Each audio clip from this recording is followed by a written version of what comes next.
Hello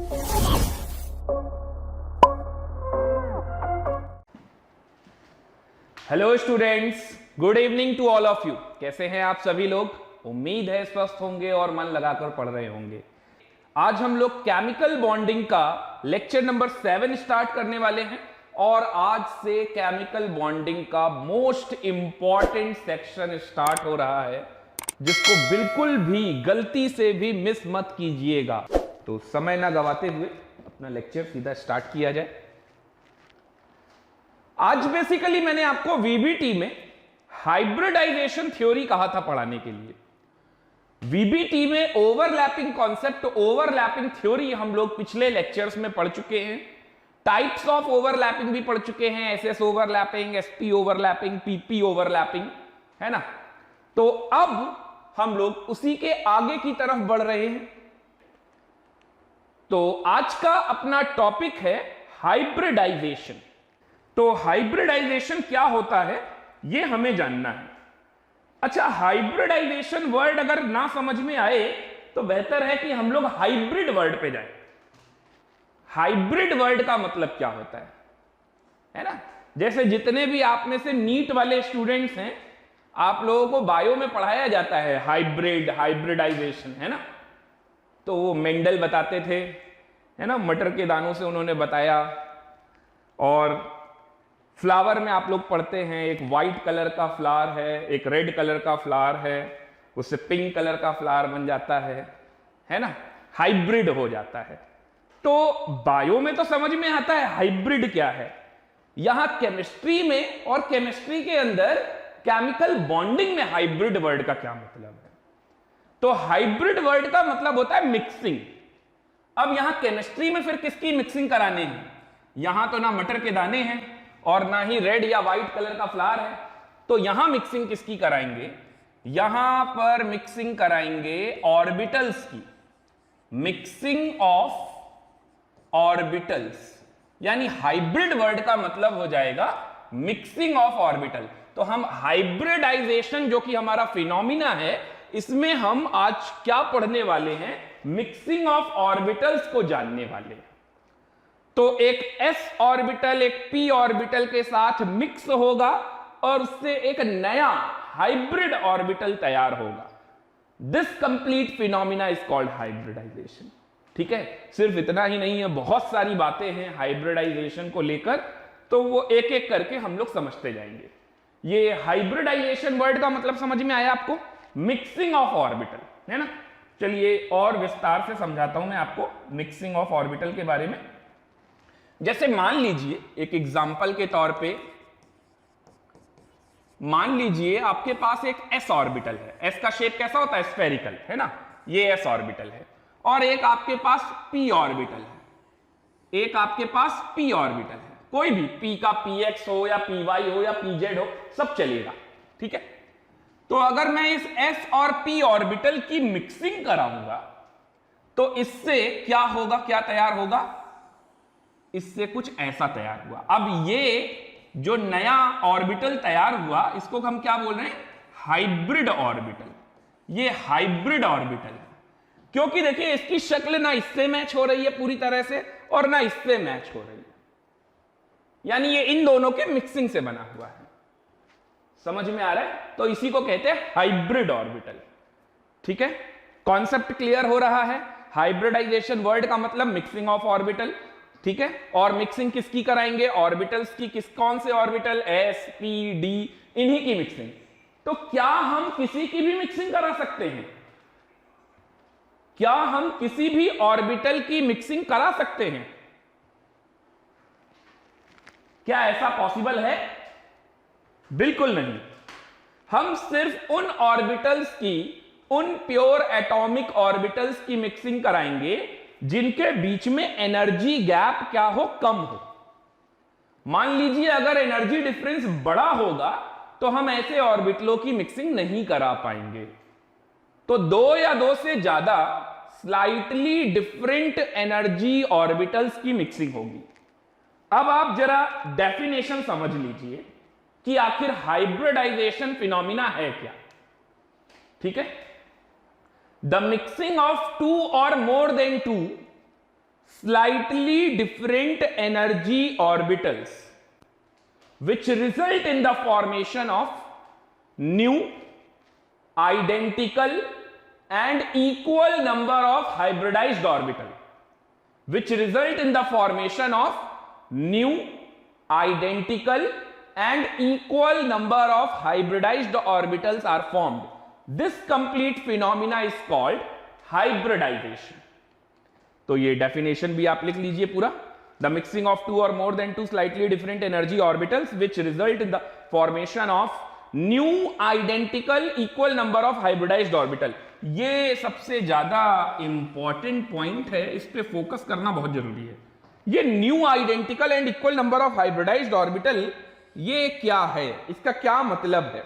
देखिए, hybridisation phenomena में आप जितने भी एटॉमिक ऑर्बिटल की मिक्सिंग कराएंगे, जैसे कि यहां पर एग्जांपल के तौर पे मैंने एक s और एक p ले लिया, तो हाइब्रिड ऑर्बिटल कितने बनेंगे? ठीक उतने ही जितने आप मिक्स करा रहे होंगे.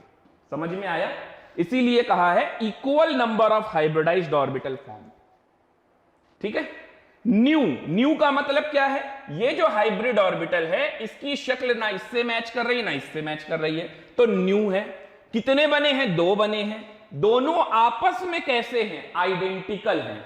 तो new, identical and equal number of hybridized orbitals are formed. This complete phenomena is called hybridization. समझ में बात आई? हाइब्रिडाइजेशन क्या होता है? जल्दी से नोट कीजिए यहां तक.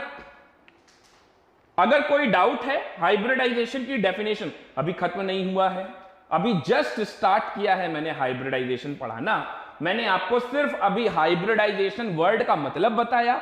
हाइब्रिडाइजेशन का मतलब क्या होता है, हाइब्रिडाइजेशन में क्या होता है. अभी हाइब्रिडाइजेशन में और भी बहुत सारे मेन पॉइंट्स हैं, बहुत सारे की पॉइंट्स हैं, वो सब डिस्कस करना बाकी है.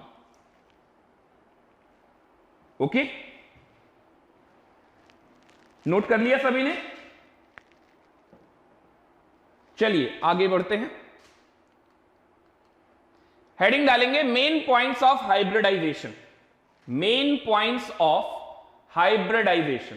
हाइब्रिडाइजेशन में किन किन बातों का आपको पता होना चाहिए, कौन कौन सी ऐसी बातें हैं जो मोस्ट इंपॉर्टेंट है. तो क्या मेन पॉइंट्स हैं हाइब्रिडाइजेशन को लेकर? देखिए, it is a hypothetical phenomena. सबसे पहली चीज तो आपको मालूम ही होना चाहिए कि ये जो हम पढ़ने जा रहे हैं ये एक हाइपोथेटिकल फिनोमिना है.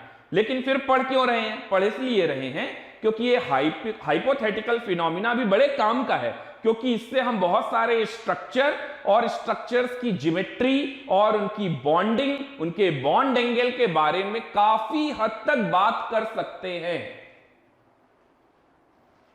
जहां जहां पर कमियां आएंगी वहां पर इसको आगे और एडवांस किया जाएगा और इनहेंस किया जाएगा. बट ये फिनोमिना भी बहुत कारगर साबित हुआ, इस वजह से हमें ये पढ़ना है. अगर आप पीछे देखें तो वीबीटी में आपने जो ओवरलैपिंग थ्योरी पढ़ी थी, उसमें सिर्फ आपने इतना जाना था कि ओवरलैप कैसे होते हैं, बॉन्ड बनाने के लिए कैसे ओवरलैपिंग होती है, कैसे मिक्सिंग होती है, सिर्फ ये जाना था. यहां पर आप मिक्सिंग ऑफ ऑर्बिटल भी समझ रहे हैं. ओवरलैपिंग तो यहां पर भी हो रही है, मिक्सिंग हो रही है. इसके साथ साथ आप कंपाउंड्स की अंदर, कंपाउंड्स या मॉलिक्यूल्स की शेप, ज्योमेट्री, बॉन्ड एंगल, ये सारी चीजें भी जानेंगे. ओके, तो it is a hypothetical phenomena. Second point, hybridization is a mixing of orbital not electron. ये छोटी छोटी बातें बहुत कंफ्यूज करती हैं, बहुत काम की हैं, है ना. हाइब्रिडाइजेशन किसका फिनोमिना है? Is a mixing of orbitals. कई बार ऐसे सवाल आ जाते हैं, which of the following statement is correct, incorrect. तो ये जितने पॉइंट्स मैं लिखाने जा रहा हूं, ये सारे पॉइंट्स बहुत इंपॉर्टेंट हैं. ओके, तो ये बुकिश लैंग्वेज का कुछ नहीं है, तो ये सारे पॉइंट्स बहुत इंपॉर्टेंट हैं और इन्हीं पर क्वेश्चन बनते हैं. तो जिन पे क्वेश्चन बनते हैं उन्हीं को लेकर मैंने पॉइंट्स बना दिए. ओके, तो hybridization is a mixing of orbital not electron. Therefore in hybridization full filled orbital, half filled orbital, empty orbital may participate. Okay, जल्दी से नोट कीजिए सेकंड पॉइंट भी. Third point, orientation of hybrid orbital in space depend upon type of orbital and number of orbital involved in hybridization.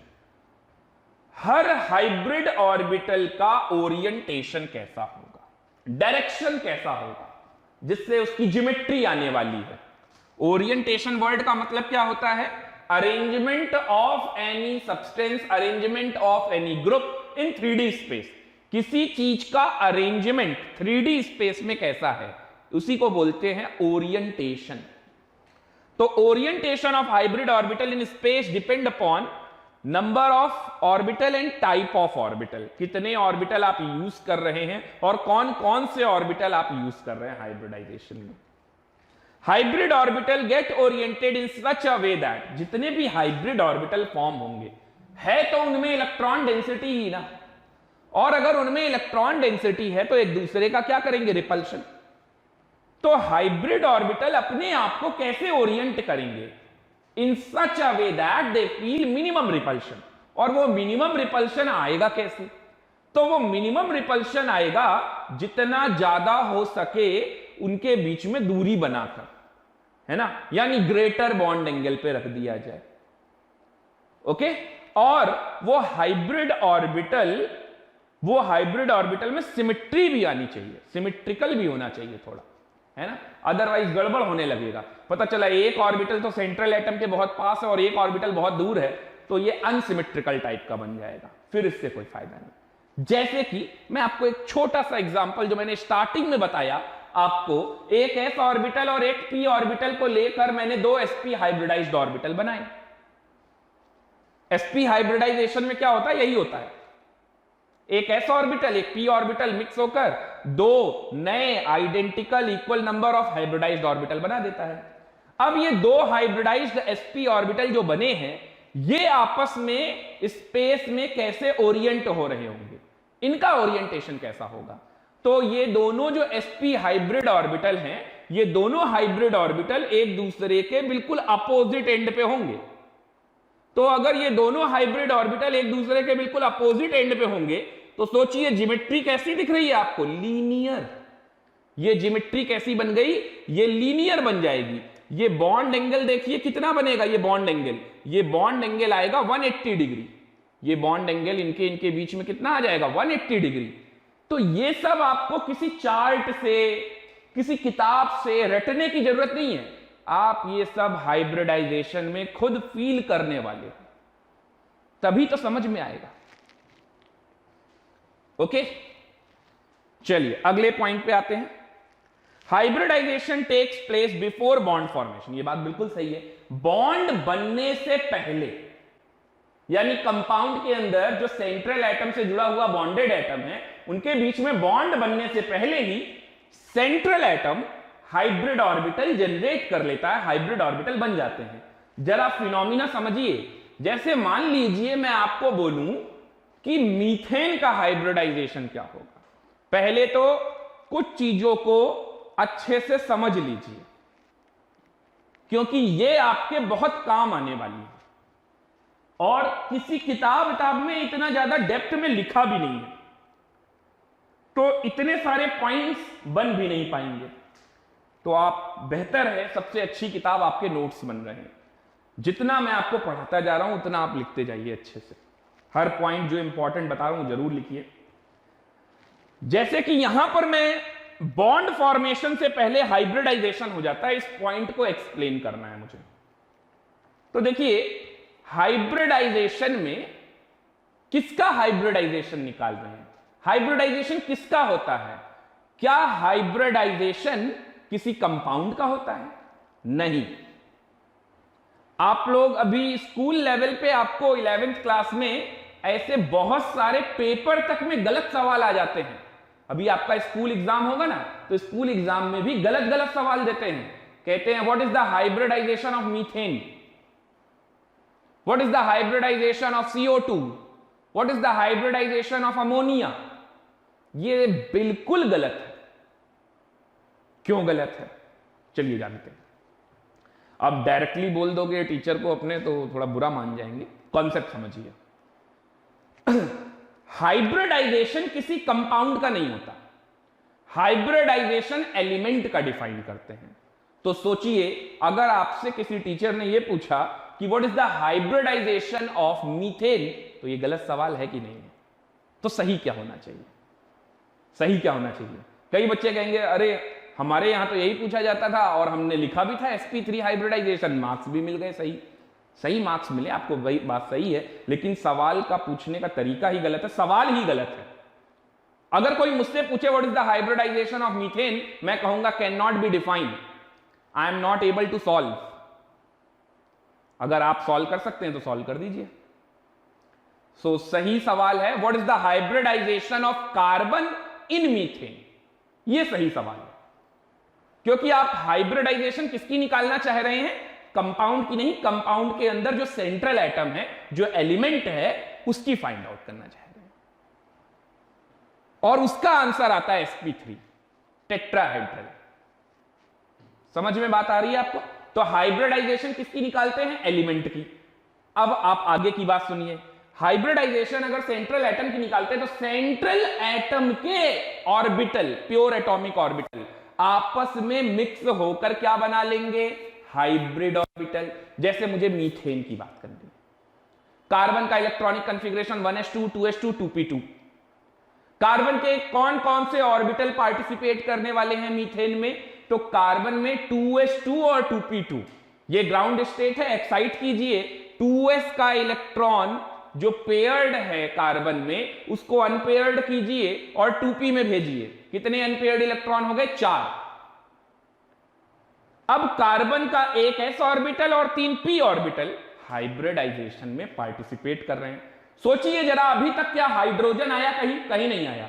Carbon का एक s orbital, carbon के 3 p orbital आपस में mix होकर 4 नए हाइब्रिड ऑर्बिटल का formation कर देंगे।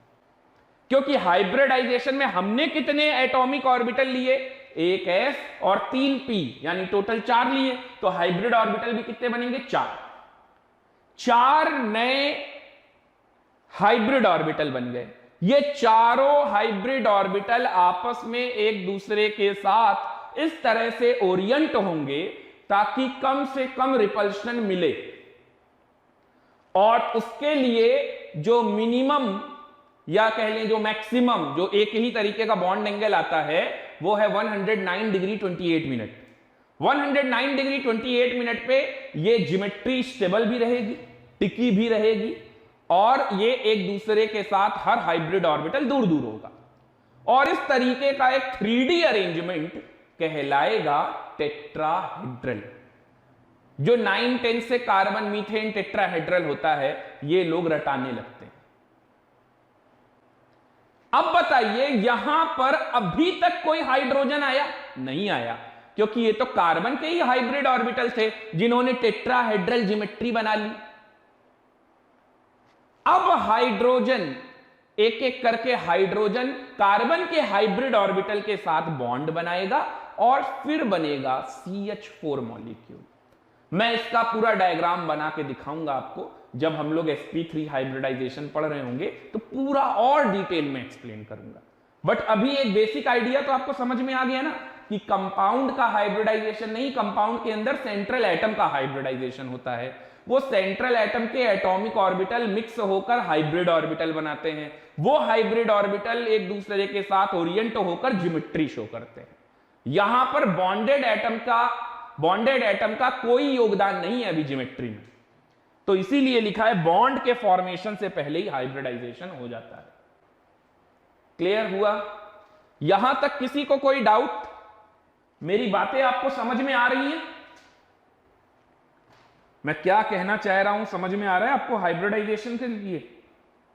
चलिए आगे के पॉइंट्स नोट करते जाइएगा।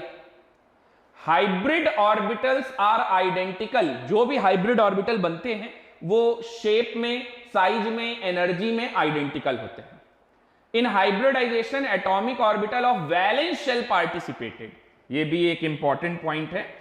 हाइब्रिडाइजेशन में एटॉमिक ऑर्बिटल किसके? वैलेंस शेल के। जैसे अभी मैंने आपको बताया 2s और 2p के इलेक्ट्रॉन पार्टिसिपेट कर रहे हैं, 1s के तो नहीं पार्टिसिपेट कर रहे। तो हाइब्रिडाइजेशन में valence shell participate, orbital of valence shell participated. Okay, चलिए आगे बढ़ते हैं। The process of hybridization involve 3 step. जो हाइब्रिडाइजेशन का प्रोसेस है इसमें मेनली 3 स्टेप होते हैं। कौन कौन से भाई? पहला है excitation of electron, excitation of electron पहला। दूसरा है इंटरमिक्सिंग ऑफ एटॉमिक ऑर्बिटल, और तीसरा आखिरी में जाके होता है बॉन्ड फॉर्मेशन। बॉन्ड फॉर्मेशन समझ में आ रहा है? सबसे पहले क्या होता है? एक्साइटेशन ऑफ इलेक्ट्रॉन, फिर क्या होता है? इंटरमिक्सिंग, है ना। और हाइब्रिड ऑर्बिटल तो बन गए, हाइब्रिडाइजेशन भी समझ में आ गई, जो उसके हाइब्रिड ऑर्बिटल को ओरिएंट होना था, ज्योमेट्री दिखानी थी, वो भी बन गया। लेकिन अभी कार्बन के हाइब्रिड ऑर्बिटल तैयार हुए, हाइड्रोजन तो नहीं आया। कहने का मतलब जैसे मीथेन एग्जांपल अगर आप लेंगे तो आप हाइब्रिड ऑर्बिटल से ज्योमेट्री तो दिखा लेंगे, लेकिन मीथेन थोड़ी ना दिखा रहे हैं अभी। मीथेन तो तब बताएंगे जब आप मीथेन का स्ट्रक्चर कैसा होता है भाई, टेट्राहेड्रल होता है, ये आप कब बता पाएंगे? जब हाइड्रोजन भी लग जाए। तो आखिरी काम होता है बॉन्ड फॉर्मेशन। समझ में आया? इसमें ये जो पहला वाला है एक्साइटेशन ऑफ इलेक्ट्रॉन, ये कोई एसेंशियल कंडीशन नहीं है। क्यों भाई, क्यों एसेंशियल कंडीशन नहीं है? क्योंकि देखिए, जैसे कार्बन मीथेन मॉलिक्यूल में, मीथेन कंपाउंड या मॉलिक्यूल में कार्बन के 4 इलेक्ट्रॉन बॉन्ड बनाने में पार्टिसिपेट कर रहे थे, लेकिन जब हमने कॉन्फ़िगरेशन किया कार्बन का तो 1s2 2s2 2p2 आया, तो 2p2 के हिसाब से 2 ही अनपेयर्ड इलेक्ट्रॉन आए। समझ में बात आ रही है आपको? अब हमारे पास p का एक ऑर्बिटल खाली है और एक s ऑर्बिटल कैसा है? पेयर्ड है। तो यहां पर हमने इलेक्ट्रॉन को एक्साइट कराया ताकि जितने हाइड्रोजन हमसे बॉन्ड बनाने आए हैं कार्बन के साथ, उतने हमारे पास नंबर ऑफ अनपेयर्ड इलेक्ट्रॉन होने चाहिए। अगर नहीं है तो एक्साइट करा दो, अगर हो सकता है पॉसिबल। अब मान लीजिए पहले से ही एक्साइटेड है, अगर पहले से ही एक्साइटेड में है, जैसे अमोनिया ले लीजिए, 1s2 2s2 2p3, 2p में 3 इलेक्ट्रॉन तीनों अनपेयर्ड है और 3H आकर 3 सिग्मा बॉन्ड बना लेंगे। तो बताइए यहां पर आपने एक्साइटेशन कराया क्या? नहीं कराया। तो इसीलिए excitation of electron is not a prior condition. जरूरत पड़ेगी तो कर लेंगे, अदरवाइज कोई जरूरी नहीं है। इस पॉइंट को आप नोट कर लीजिए, excitation of electron is not essential step for hybridization. Excitation of electron is not an essential step for hybridization. Okay? In hybridization, sigma bond, coordinate bond and lone pair electron, इन तीनों को count करते हैं। ये भी सबसे important point है। अरे भाई, हाइब्रिडाइजेशन फाइंड आउट करने के लिए सबसे ज्यादा जरूरी तो यही है। हाइब्रिडाइजेशन में क्या गिनते हैं? हाइब्रिडाइजेशन में सिग्मा बॉन्ड गिनेंगे, कोऑर्डिनेट बॉन्ड गिनेंगे, लोन पेयर इलेक्ट्रॉन गिनेंगे, लेकिन पाई बॉन्ड कभी काउंट नहीं करेंगे। Pi bond never count, pi bond को कभी काउंट नहीं करेंगे। समझ में आ रहा है आपको? जल्दी से नोट कीजिए। ओके, चलिए आगे बढ़ते हैं। Next point, hybrid orbital are directional in nature. जो भी हाइब्रिड ऑर्बिटल्स है, क्योंकि उन्हीं से ज्योमेट्री बननी है और ज्योमेट्री के लिए डायरेक्शन का होना बहुत जरूरी है। तो हाइब्रिड ऑर्बिटल्स कैसे होते हैं? Directional in nature. The directional properties in hybrid orbital is more than pure atomic orbital. जो हाइब्रिड ऑर्बिटल हैं, इनमें जो डायरेक्शनल प्रॉपर्टीज हैं, ये प्योर एटॉमिक ऑर्बिटल से ज्यादा होती है। Therefore hybrid orbital form stronger sigma bond. The directional property of different hybrid orbital are following in the order. तो उनका ऑर्डर क्या है? तो जैसे जैसे आप हाइब्रिड ऑर्बिटल की और ज्यादा मिक्सिंग कराते जाओगे, ऑर्बिटल्स की और ज्यादा मिक्सिंग कराते जाओगे, और भी ज्यादा नए नए हाइब्रिड ऑर्बिटल बनते जाएंगे, उसमें डायरेक्शनल प्रॉपर्टीज और बढ़ती जाएगी। यानी आपने एक एस और एक पी मिक्स कराया तो हाइब्रिड ऑर्बिटल की डायरेक्शनल प्रॉपर्टी कुछ कम है, प्योर से तो ज्यादा है। प्योर एस प्योर पी से तो ज्यादा है। उसमें एक और p ले आए तो sp2 हो गया, एक और p ले आए तो sp3 हो गया, अब d ले आए, sp4 ना बना देना, ठीक है, sp3d आ गया, sp3d2 आ गया, sp3d3 आ गया। इस तरह से जैसे जैसे हाइब्रिडाइजेशन और बढ़ता जा रहा है, डायरेक्शनल प्रॉपर्टीज भी बढ़ती जा रही है। क्लियर हुआ? चलिए अगला पॉइंट नोट कर लेंगे। All hybridised orbital have same energy with equal percentage of S, percentage of P, percentage of P, यहां पी लिख लीजिए, and percentage of D character. जैसे जैसे परसेंटेज ऑफ एस कैरेक्टर बढ़ेगा, इलेक्ट्रोनिगेटिविटी भी बढ़ेगी। ये पॉइंट बहुत काम का है, आपके ऑर्गेनिक में भी ये काम आएगा। एस कैरेक्टर के बढ़ने से इलेक्ट्रोनिगेटिविटी बढ़ती है, एस कैरेक्टर के बढ़ने से इलेक्ट्रोनिगेटिविटी भी बढ़ती है। ये पॉइंट भी आपके बहुत काम का है। अब देखिए, यहां पर कुछ लोगों को डाउट भी हो सकता है। खैर, आप लोग तो बिल्कुल फ्रेश पढ़ रहे हैं तो कोई दिक्कत नहीं है। अगर ये 12th पास आउट में पढ़ा रहा होता तो अब तक कई सारे लोग डाउट पूछ चुके होते कि सर एस का परसेंटेज पी के परसेंटेज के बराबर कैसे हो जाएगा। पहले पॉइंट को ध्यान से समझिए। All hybridised orbital have same energy, यानी अगर आप एक एक हाइब्रिड ऑर्बिटल को चेक करोगे तो उसका परसेंटेज क्या आएगा, सेम। जैसे कि मैं आपको एग्जांपल में समझाता हूं। जैसे मान लो sp हाइब्रिडाइजेशन की बात कर रहे हैं, है ना। हाइब्रिडाइजेशन कितने टाइप की होती है? 11th क्लास में जो हम केमिकल बॉन्डिंग पढ़ रहे हैं उसके अकॉर्डिंग अगर हम देखें तो ये टोटल 6 टाइप की हाइब्रिडाइजेशन है। 12th क्लास में हम जब कोऑर्डिनेशन पढ़ेंगे तो 2-3 और मिलेंगे, ठीक है। अभी के अकॉर्डिंग ये sp, sp2, sp3, sp3d, sp3d2 और sp3d3 यही पढ़ने हैं अपने को। तो जैसे sp हाइब्रिडाइजेशन है तो इसमें ऑब्वियस सी बात है, एक s होगा और एक p होगा। तो बताइए s का परसेंटेज कितना होगा, 50%, और p का परसेंटेज भी कितना होगा, वो भी 50%। तो बराबर तो है, ये तो बराबर है। p भी कितना होगा, 50%। अब आप देखिए, जैसे sp2 है तो यहां पर s का परसेंटेज कितना होगा, तो भाई s का परसेंटेज कितना होगा, 1/3। 1/3 का मतलब हो गया 33.33%। और p का परसेंटेज कितना है, तो p के लिए परसेंटेज हो जाएगा बचा हुआ 66.67%। p के लिए हो जाएगा 66.67%। अब आप कहोगे कि सर ये देखिए ये कहां बराबर है, लेकिन यहां p में 2 p के ऑर्बिटल हैं। अब उसका आधा कीजिए तो यही आएगा। अरे एक s ऑर्बिटल, एक p ऑर्बिटल और दूसरे p ऑर्बिटल, तीनों का परसेंटेज बराबर है कि नहीं है? टोटल p में p वाले का ज्यादा हो गया। ये पॉइंट यहां पर लिखा है। और जैसे जैसे s कैरेक्टर बढ़ेगा इलेक्ट्रोनिगेटिविटी भी बढ़ेगी। ओके, नोट कीजिए। मेरे ख्याल से ये पॉइंट आपको समझ में आ गया होगा। ये सब परेशानियां हैं जो आप आगे जब रिवाइज करेंगे तो आपको दिक्कतें होंगी, इसलिए प्रॉब्लम आने से पहले उसका सॉल्यूशन दे रहा हूं आपको। ओके, नोट किया यहां तक? चलिए अगले पॉइंट पे आते हैं। As the percentage of s character increases, ये लास्ट पॉइंट चल रहे हैं, बस इसके बाद अपने को हाइब्रिडाइजेशन निकालना आना सीखना है। तो as the percentage of s character increases, bulkiness of the lobe also increases. ये लोब क्या होता है और ये बल्कीनेस ऑफ द लोब क्या होता है, also increases. while as the p character increases, thickness and longevity of the lobe increases। चलिए इस पॉइंट को मैं समझाता हूं आपको, ये पॉइंट क्या कहना चाहता है इस बात को भी समझा देता हूं। देखिए, एस कैरेक्टर के बढ़ने से लोब की बल्कीनेस बढ़ती है और पी कैरेक्टर के बढ़ने से लोब और थिन होता है और लंबा होता है। ये लोब क्या होता है, चलिए देखिए। जैसे मान लीजिए एक एस और एक पी मिलेगा तो क्या बनेगा, 2 sp hybrid orbital, 2 sp hybrid orbital ऐसा बन जाएगा, है ना। तो यहां पर ये जो बना है ना, एक आप देख सकते हैं, इसी को बोलते हैं लोब। जैसे ये इतना देख रहे हैं ना, ये लोब है, ये इतना लोब है, तो इतने सेक्शन को हम क्या बोल रहे हैं, ये सेक्शन को हम क्या बोलते हैं, लोब बोलते हैं, इसी को लोब बोलते हैं।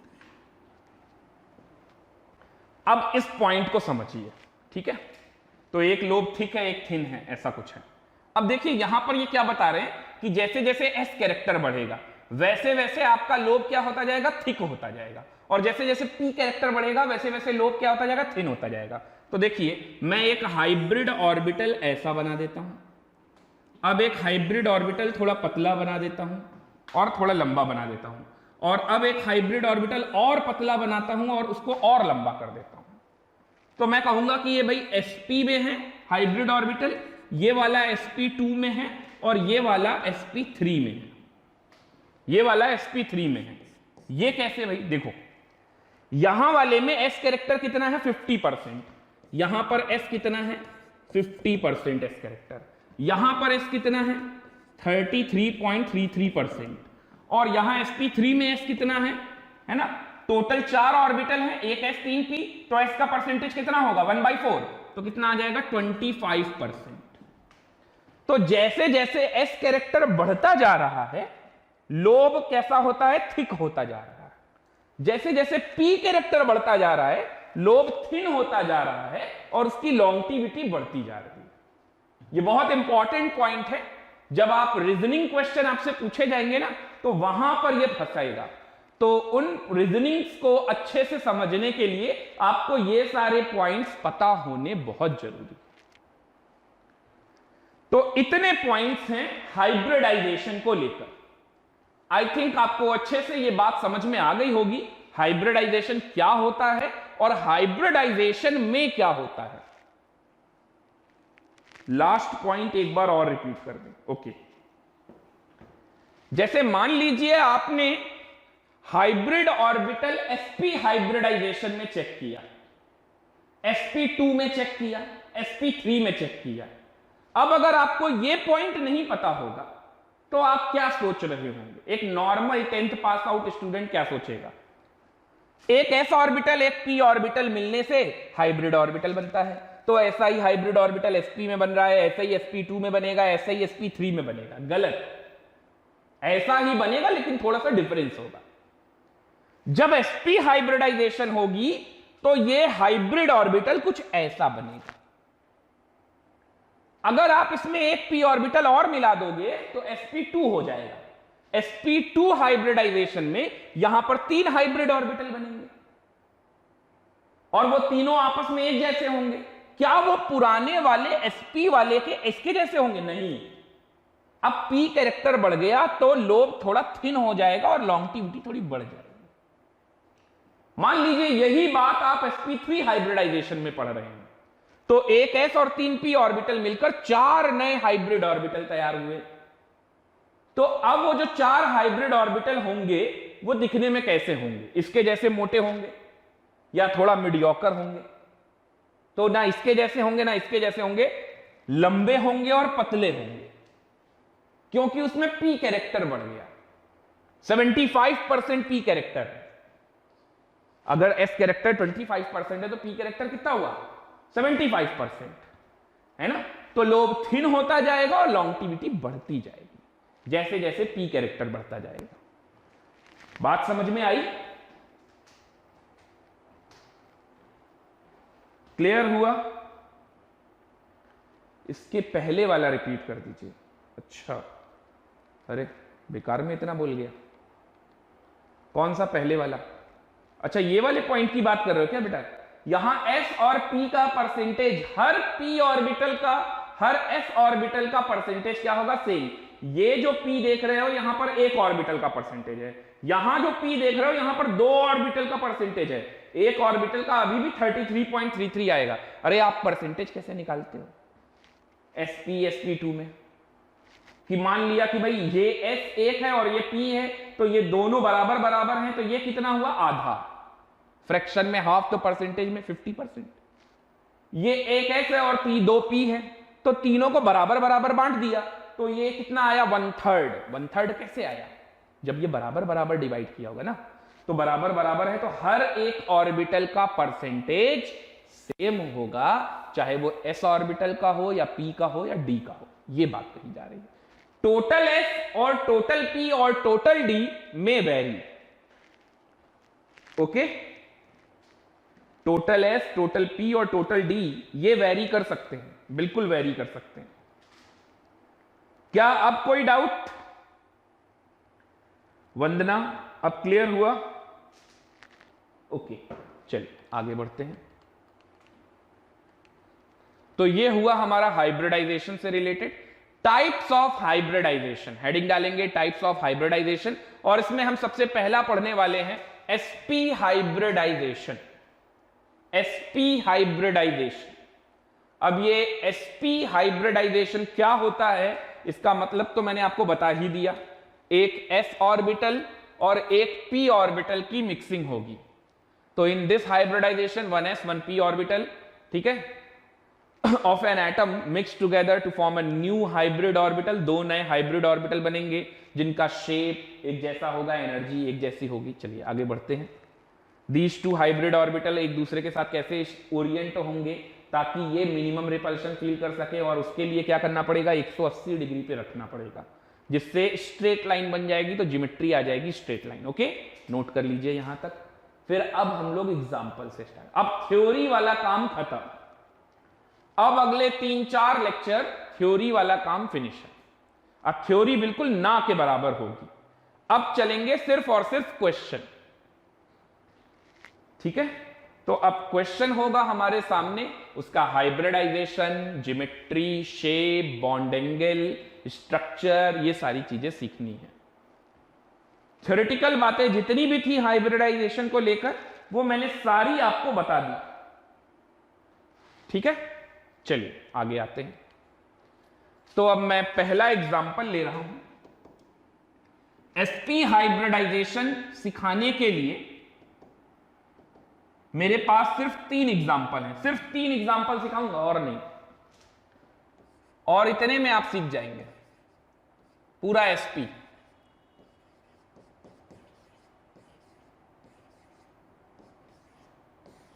पहला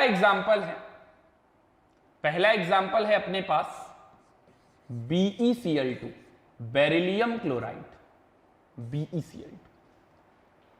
मुझे बेरिलियम क्लोराइड का हाइब्रिडाइजेशन जानना है। गलत सवाल, सही सवाल क्या होगा, मुझे बेरिलियम क्लोराइड के अंदर बेरिलियम का हाइब्रिडाइजेशन जानना है, यह सही सवाल है। तो what is the hybridization of beryllium in BeCl2? देखिए सबसे पहले इसमें ढूंढना है सेंट्रल एटम। जैसे अभी तो मैंने बोल दिया बेरिलियम का बताओ, लेकिन अगर मान लीजिए अगर यह सवाल पूछा होता what is the hybridization in this compound for the central atom, अब हमें क्या पता सेंट्रल एटम कौन है। तो सेंट्रल एटम पहचानने का तरीका मैं पहले भी आपको बताता आया हूं, हाइड्रोजन को छोड़कर जो लीस्ट इलेक्ट्रोनिगेटिव हो और जो सबसे ज्यादा नंबर ऑफ बॉन्ड बनाता हो वही हमारा सेंट्रल एटम है। क्लोरीन ज्यादा इलेक्ट्रोनिगेटिव है, बेरिलियम कम इलेक्ट्रोनिगेटिव है, और बेरिलियम 2 बॉन्ड बनाएगा जबकि क्लोरीन एक ही बनाएगा, तो बेरिलियम ही हमारा सेंट्रल एटम है। अब ध्यान से सुनिए, ठीक है, और जैसे जैसे मैं आपको सिखाता जाऊं वैसे वैसे आपको करना है। बेरिलियम क्लोराइड या जितने भी मैं आपको एग्जाम्पल बता रहा हूं, हाइब्रिडाइजेशन कैसे निकालते हैं। अच्छा, ये मेथड जो मैं सिखाने जा रहा हूं, ये मेथड सिखाने से पहले कुछ बता दूं, नहीं तो आप लोग फिर मिस करोगे, आप लोग को अच्छा नहीं लगेगा। तो पहले कुछ बता भी दूं मैं हाइब्रिडाइजेशन में। ये जो हम सीखने जा रहे हैं ये मेथड, ये थोड़ा लंबा मेथड हो सकता है। आपको स्कूल लेवल पे या आपका कोई फ्रेंड आपको बताए कि देखो हमने हाइब्रिडाइजेशन बहुत अच्छे तरीके से सीखा है, तुम्हारे यहां तो बहुत लंबा लंबा पढ़ाया जाता है, हमारे यहां बहुत छोटा सा हाइब्रिडाइजेशन बताया गया है ना। हो सकता है स्कूल टीचर भी आपको ये बताएं, स्कूल टीचर तो 100% ये सब करते हैं कि आपको बहुत छोटा सा मेथड बताएंगे हाइब्रिडाइजेशन का। वो सुनने के बाद, वो देखने के बाद आपको लगेगा अरे यार हमें तो हमारे कोचिंग वाले सर ने तो बहुत लंबा बता दिया, इतने की तो कोई जरूरत ही नहीं थी। इत्तेफाक से आपके आंसर भी आएंगे, आपके आंसर भी आएंगे। तो मार्केट में बहुत सारे नए नए तरीके चल रहे हैं हाइब्रिडाइजेशन निकालने के। मेरे पास सिर्फ एक ही मेथड है, वही मेथड मैं सिखाऊंगा। मेरे पास लेंथी मेथड है, मैं अपना लेंथी मेथड ही सिखाऊंगा आपको। छोटे मेथड क्यों नहीं सिखा रहा हूं, क्या खामियां क्या है, क्या प्रॉब्लम है इसमें छोटे मेथड सिखाने में। देखिए आपको मैं पहले स्कूल लेवल पे लेके चलता हूं। स्कूल लेवल पे या कोई अगर आपको शॉर्टकट ट्रिक सिखा रहा होगा हाइब्रिडाइजेशन को लेकर, तो वो सिर्फ और सिर्फ आपको बेवकूफ बना रहा है और आप बन रहे हैं, और कुछ नहीं होने वाला। तो देखिए आपको कैसे सिखाया जाता है, बेवकूफ कैसे बनाते हैं आज वो भी सुन लीजिए। आपको सिखाया जाएगा हाइब्रिडाइजेशन कैसे निकालते हैं। अच्छा भाई कैसे निकालते हैं, तो हाइब्रिडाइजेशन के लिए आपको बताए जाएंगे कुछ नंबर। वो नंबर क्या होंगे सुनिए, हाइब्रिडाइजेशन का फॉर्मूला बताएंगे, है ना, सब आर्यभट्ट बन गए हैं, बहुत बड़ा मैथमेटिशियन बन गए हैं। तो हाइब्रिडाइजेशन का फॉर्मूला बताएंगे, hybridization H is equal to number of sigma bond plus number of lone pair, अगर कोई कोऑर्डिनेट है तो वो भी, ठीक है, और लोन पेयर, ये सब जोड़ जाड़ के एक नंबर आ जाएगा। अच्छा, तो भाई ये नंबर क्या आएगा, ये नंबर आएगा 2, 3, 4, 5, 6, 7 ऐसे नंबर आएंगे। अच्छा ठीक है, समझ गए भाई, ये नया जो अद्भुत फॉर्मूला है। तो 2 आ जाए तो बताया जाएगा SP, याद कर लो, क्या याद कर लो, 2 आ जाए तो SP, अगर नंबर 2 आ जाए तो SP, है ना। पहले मैं वही थोड़ा सा समझा दूं, हाइब्रिडाइजेशन बराबर number of sigma bond, loan pair electron, coordinate अगर है तो वो भी सिग्मा की तरह ट्रीट करेंगे, तो वो इसी में आ गया, तो जोड़ने की जरूरत नहीं है, ठीक है। सिग्मा बॉन्ड और लोन पेयर जोड़ लो भाई, ठीक है, जोड़ लिया। 2 आ जाए तो SP, 3 आ जाए तो SP2, 4 आ जाए तो SP3, 5 आ जाए तो उसी के आगे बढ़ाते रहना है। 2 पे SP, 3 पे SP2, 4 पे SP3, 5 पे SP3D, 6 पे SP3D2, 7 पे SP3D3, इतने ही होते हैं। आपको लगा यार ये तो बहुत अच्छी बात है, नंबर से याद हो गया ये कि कैसे कैसे याद करना है, इसमें SP आता है, इसमें SP2 आता है, ठीक है, अच्छी बात है। अब ये नंबर निकालने के लिए ये सिग्मा बॉन्ड और लोन पेयर इलेक्ट्रॉन, आपसे कहेंगे आपने स्ट्रक्चर बनाना सीखा होगा यार, स्ट्रक्चर बनाओ, सिग्मा बॉन्ड लोन पेयर निकाल लो। अच्छा ठीक है, अगर गलत स्ट्रक्चर बना तो नंबर भी गलत आया। चलिए मान लेते हैं कि स्ट्रक्चर आपने सही बनाया, आपने सही सिग्मा बॉन्ड और लोन पेयर काउंट करके बता दिया, आपने बता दिया, आप बिल्कुल सही कर रहे हो, है ना, नंबर आ गया, उससे आपने हाइब्रिडाइजेशन कौन सी होगी फला फला आपने बता दी। चलिए अच्छा, अब क्या करें, एग्जाम में तो सवाल आया शेप कैसा होगा, तो अब बताएंगे कि देखो तुमने ये रट लिया, अब तुम्हें एक चार्ट बताता हूं। वो चार्ट क्या है, वो चार्ट ये है कि 2 आ जाए तो SP होता था, तो SP का शेप याद कर लो लीनियर, और बॉन्ड एंगल 180, फिर SP2 का प्लेनर ट्राइगोनल, और इसका बॉन्ड एंगल कितना होगा 120, फिर SP3 का टेट्राहेड्रल, और इसका बॉन्ड एंगल कितना होगा 109 डिग्री, SP3D प्लेनर ट्राइगोनल के बाद ये टेट्राहेड्रल के बाद ये SP3D ये ट्राइगोनल बायपिरामिडल, और इसका बॉन्ड एंगल होगा 120 डिग्री 90 डिग्री, ऐसे करके आपको एक चार्ट पूरा रटा देंगे। अब आप देखते जाओ आपके साथ क्या क्या हो रहा है। सबसे पहले आपने एक ये अद्भुत फॉर्मूला याद किया जिससे आपको नंबर 2, 3, 4, 5, 6 मिलने लगा, फिर आपने ये रटा कि ये नंबर आने पर ये हाइब्रिडाइजेशन होगा, ठीक है। रट्टाफिकेशन नंबर 1, रट्टाफिकेशन नंबर 2, आपको एक चार्ट दिया जा रहा है और वो चार्ट आप रट रहे हैं कि अगर SP आता है तो लीनियर 180, SP2 आता है तो प्लेनर ट्राइगोनल 120, SP3 आता है तो टेट्राहेड्रल 109 डिग्री। रट्टाफिकेशन नंबर 2 हो गया। चलो भाई, इतने से काम हो जाएगा क्या, इतने से काम हो जाएगा? अब तो सारे क्वेश्चन सॉल्व हो जाने चाहिए, ये भी रट लिया, ये भी रट लिया, नहीं, अभी एक और चार्ट रटना है। वो क्या कि अगर लोन पेयर आ जाएगा तो लोन पेयर इलेक्ट्रॉन ये सिग्मा बॉन्ड को रिपल्शन करेगा। अच्छा, इससे क्या होगा, इससे क्या होगा, डिस्टॉर्ट हो जाएगा शेप। शेप कैसा हो जाएगा, डिस्टॉर्ट हो जाएगा, और डिस्टॉर्ट होकर बिगड़ जाएगा और कुछ नया शेप बन जाएगा। अच्छा, तो ऐसा होगा, यानी कि जैसे मीथेन पढ़ते थे, तो मीथेन में जब हम मीथेन पढ़ते थे, समझिएगा इंटरेस्टिंग है, आप सुन लो पहले 5 मिनट तसल्ली से, तब आपको मेरा फॉर्मूला अच्छा लगेगा, नहीं तो मेरा फॉर्मूला सबसे घटिया लगेगा और बाकी लोगों का सबसे अच्छा लगेगा। तो ये मीथेन है, 4 सिग्मा बॉन्ड बन गए, लोन पेयर एक भी नहीं है, तो ये लोन पेयर सेंट्रल एटम के ही देखने होते हैं, ठीक है ना। तो 4 + 0 कितना आया, 4, 4 माने क्या हो गया SP3, SP3 माने क्या हो गया टेट्राहेड्रल। तो वहां चार्ट में ऐसे रटाया जा रहा है या बताया जा रहा है भाई टेट्राहेड्रल देखो ऐसा होता है, इसमें 109 डिग्री 28 मिनट बॉन्ड एंगल होते हैं सभी में। आपको लगा यार बहुत अच्छा है, सब तो आ रहा है अच्छे से।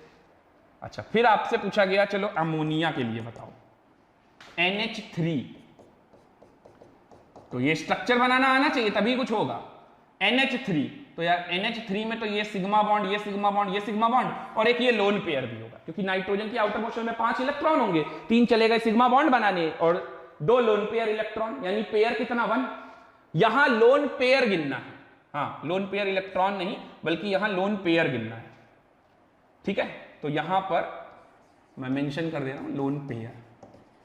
तो देखिए हाइब्रिडाइजेशन कितना आया, 3 सिग्मा बॉन्ड और 1 लोन पेयर, कितना हो गया 4। 4 माने कितना आ गया sp3 है। तो यार अब तो कॉन्फिडेंस में है कि sp3 है तो ये भी टेट्राहेड्रल बनेगा, ये भी तो टेट्राहेड्रल बनेगा ऐसा। लेकिन चौथा कहां जाएगा यार, ऐसा कुछ लोन पेयर यहां रख दें क्या? तो कहेंगे नहीं जी, ये लोन पेयर ये बॉन्ड को दबाएगा, ये लोन पेयर इस बॉन्ड पेयर को रिपल्शन देगा।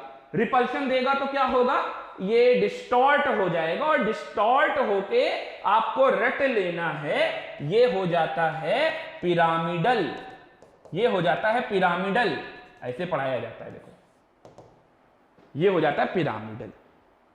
तो अब आपको लगेगा यार उसी 4 आने पर sp3 में टेट्राहेड्रल बता रहे हैं, फिर वही 4 आता है तो sp3 ठीक है, और यहां पर बता रहे हैं पिरामिडल हो गया। समझ में आ रहा है? अभी आप अगर एक एग्जांपल और देखो, वाटर H2O, यहां पर क्या हो गया, तो 2 सिग्मा बॉन्ड और 2 लोन पेयर है, तो यहां तो 2 लोन पेयर और 2 सिग्मा बॉन्ड, अभी भी 4 आ जाएगा sp3। लेकिन क्या अब पिरामिडल होगा? नहीं, ना टेट्राहेड्रल होगा ना पिरामिडल होगा, अब हो जाएगा वी शेप। तो आपको एक नया चार्ट बताया जाएगा, रेक्टाफिकेशन नंबर 3, एक नया चार्ट बताया जाएगा। क्या लोन पेयर आने से शेप में क्या क्या चेंज आते हैं, तो वो चार्ट बैठ के रटेंगे। तो ये 3 चीजें ऐसे आपको रटाई जाएंगी, और इसीलिए स्टूडेंट केमिस्ट्री से थोड़ा कतराने लगता है, उसको लगता है यार पूरा तो रटने वाला है, पता नहीं क्यों आईआईटी के सिलेबस में डाल देते हैं, है ना। नीट वाले स्टूडेंट को लगता है यार जैसे बायो रटते हैं वैसे ये भी है, बायो की तरह हो गया, इसमें भी याद करना बहुत ज्यादा है ना, रटने वाला सब्जेक्ट हो गया। बट ऐसा है नहीं, क्योंकि हम तरीके ही गलत समझ रहे हैं। हाइब्रिडाइजेशन अगर ऐसे पढ़ोगे तो जिंदगी भर रटते रहोगे। और मैं बता दूं आपको, ये खत्म हो गया रटने वाला काम, और यहां से सारे आंसर आना चालू हो गए। अभी भी मेरे पास ऐसे सवाल हैं जो ये इतना रटने के बाद भी कुछ नहीं होगा, इतना रटने के बाद भी कुछ नहीं होगा, कोई तरीका कोई चार्ट काम नहीं आएगा। ऐसे ऐसे सवाल, और ऐसा नहीं है कि ये सवाल मैंने जानबूझकर कुछ किसी को फंसाने के लिए बनाया, ऐसा नहीं है। ये सवाल पूछे जाते हैं, जेईई मेन में भी आते हैं, नीट में भी आ सकते हैं, मेंस में तो आए हुए हैं। तो ऐसे सवाल आते हैं, यानी कुल मिला के ये जो शॉर्टकट के नाम पे कोई बेवकूफ अगर आपको बनाए, कहीं अगर आप स्कूल में पढ़ाएं या किसी के मॉड्यूल में देख लें या कहीं पर भी आप देख लें सुन लें, तो उसको यही बताना है कि ये तरीका तुम अपने पास ही रखो, ज्यादा अच्छा है। हाँ, स्कूल वाली मैम स्कूल वाले सर ऐसे ही बताते हैं, ऐसे ही पढ़ाया जाता है, सेम टू सेम यही होता है। क्लियर हो रहा है ना? अभी जैसे ही इसमें पाई बॉन्ड आना चालू होंगे ना कंपाउंड में, आप सवाल नहीं कर पाओगे, ये सब रटने के बाद भी।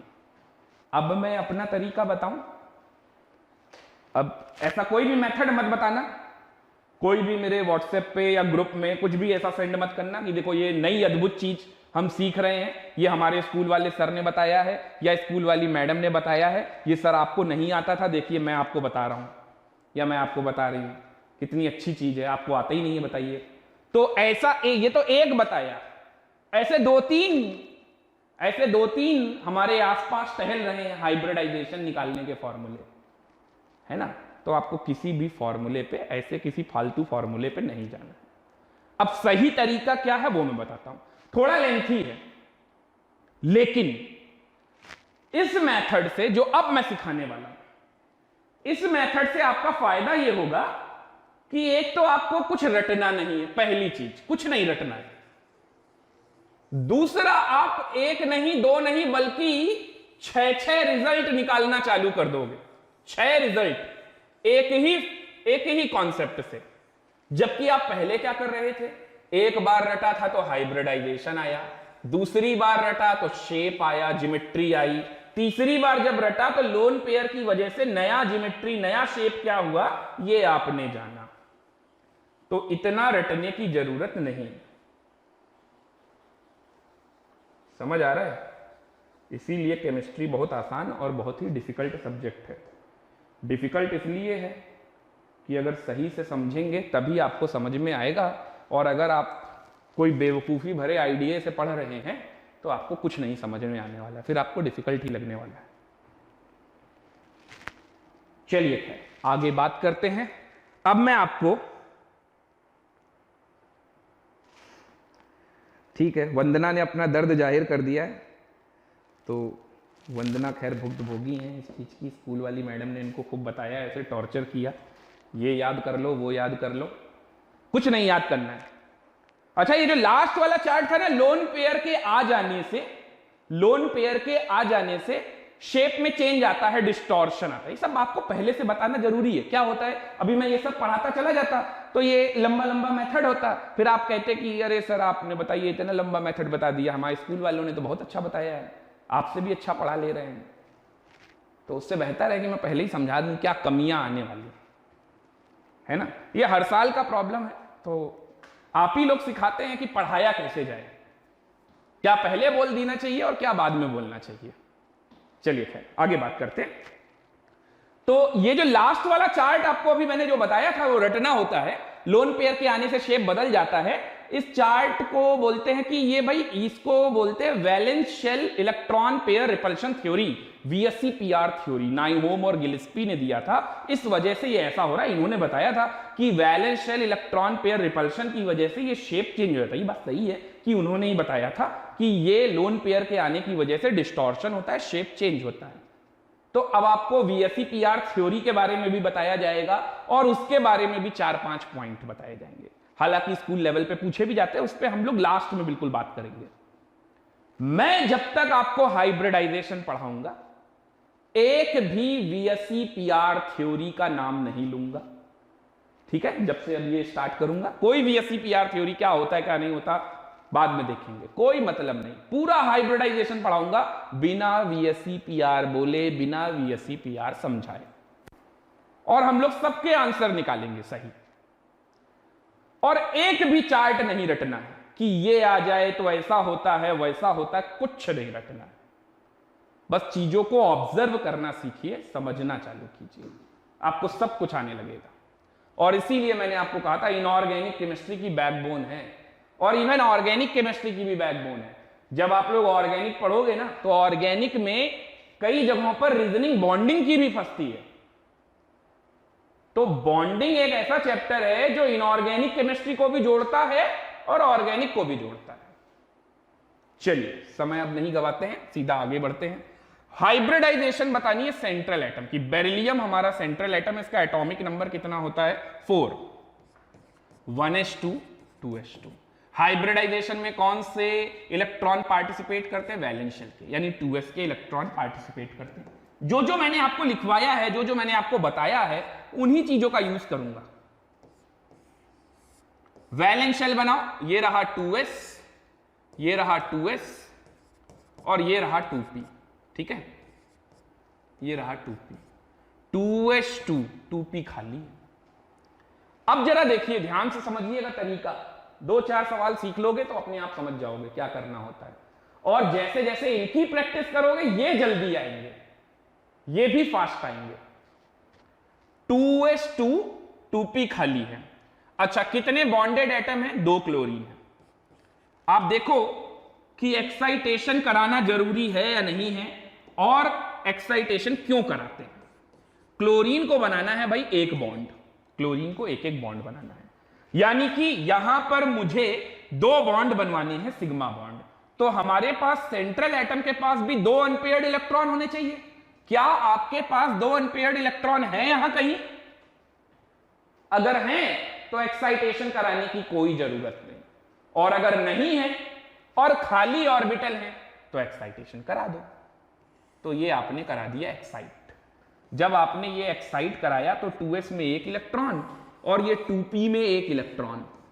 ये 2p में 2p x y z तीनों की एनर्जी बराबर है, जिसमें मन करे उसमें रखो।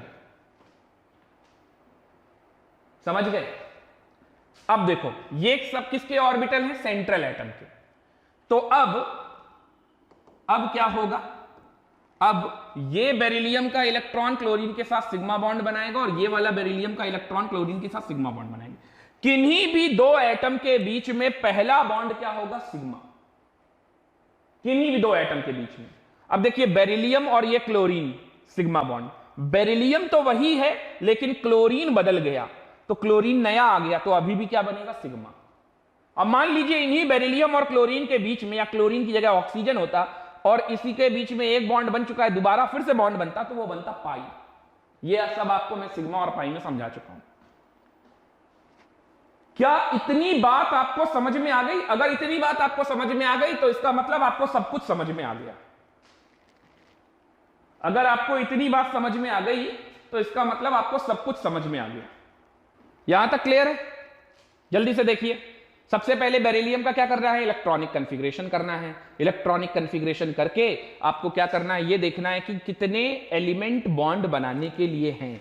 तो हमारे पास दो एलिमेंट है, दो क्लोरीन है, दोनों को एक एक बॉन्ड बनाना है। दोनों को एक एक बॉन्ड बनाना है तो उसके लिए हमारे पास दो अनपेयर्ड इलेक्ट्रॉन होने चाहिए, यानी कि एक्साइटेशन यहां करना पड़ेगा। तो एक्साइट कर देंगे तो यहां पर एक इलेक्ट्रॉन, यहां पर एक इलेक्ट्रॉन, ये दोनों क्या कर लेंगे, सिग्मा बॉन्ड बना लेंगे। इतना काम तो आपको सीखना पड़ेगा। देखिए ये सीखेंगे तभी आपका भला होने वाला है, क्योंकि इससे एक दो चीजें नहीं, बहुत सारी चीजें आनी है। अब चलिए मैं आपको रिजल्ट पर ले चलता हूं। अब मैं आपको रिजल्ट पे ले चलता हूं कि इससे हमने हासिल क्या क्या किया, क्यों ये रटने वाले तरीके से ज्यादा अच्छा है। देखिए, आप हाइब्रिडाइजेशन किसकी बता रहे हो, कंपाउंड की? नहीं, सेंट्रल एटम की ना। सेंट्रल एटम में बेरिलियम के कौन कौन से ऑर्बिटल हाइब्रिडाइजेशन में पार्टिसिपेट कर रहे हैं? बेरिलियम के कौन कौन से ऑर्बिटल हाइब्रिडाइजेशन में पार्टिसिपेट कर रहे हैं? एक s और एक p। तो हाइब्रिडाइजेशन का नाम क्या हो गया, sp। हाइब्रिडाइजेशन का नाम क्या हो गया, sp। क्यों हुआ sp? क्योंकि जिस सेंट्रल एटम की हम हाइब्रिडाइजेशन निकाल रहे हैं, हाइब्रिडाइजेशन में उसका एक s ऑर्बिटल और एक p ऑर्बिटल पार्टिसिपेट कर रहा है। बताइए, मैंने कोई रटाया आपको, दो आ जाए तो sp? कुछ रटने की जरूरत नहीं, ठीक है, sp हाइब्रिडाइजेशन। अब आप देखिए, अब जरा पुराना कंसेप्ट भी याद कर लीजिए, इनके बगैर ही हाइब्रिडाइजेशन हो रहा होगा पहले ही। बेरिलियम के ये दो इलेक्ट्रॉन, एक s और एक p, आपस में मिक्स किया होगा। आपस में मिक्स करने से क्या बना होगा, एक s और एक p, ये मिक्स करके दो sp हाइब्रिड ऑर्बिटल बने। ये दो sp हाइब्रिड ऑर्बिटल कैसे ओरिएंट करेंगे एक दूसरे से दूर दूर, ताकि इनको रिपल्शन कम मिले। ऐसा क्यों? क्योंकि इनमें इलेक्ट्रॉन डेंसिटी है। तो वो बेस्ट एंगल क्या होगा, 180 डिग्री। 180 डिग्री पे दोनों दूर दूर हो जाए, 180 डिग्री पे दोनों दूर दूर हो जाए, ठीक है। अभी ये लोब डायग्राम होता है, इसको भी समझाऊंगा। तो इससे क्या दिखेगा, लीनियर। लीनियर तो इसका ज्योमेट्री कैसा होगा, ज्योमेट्री कैसा होगा, लीनियर। ज्योमेट्री तक बताने में मुझे कोई भी बॉन्डेड एटम की जरूरत नहीं पड़ रही, क्योंकि ज्योमेट्री तो इन्हीं के दो इलेक्ट्रॉनों की वजह से आई, इन्हीं हाइब्रिड ऑर्बिटल ने ओरिएंट किया। अभी क्लोरीन का कोई काम नहीं है। अब इस हाइब्रिड ऑर्बिटल के साथ क्लोरीन अपना इलेक्ट्रॉन पेयर शेयर करेगा, ये अपना इलेक्ट्रॉन शेयर करेगा और सिग्मा बॉन्ड बनाएगा। तो अब बारी आती है कि शेप क्या होगा। तो भाई शेप भी यही होगा। शेप क्या होगा, वो भी लीनियर होगा।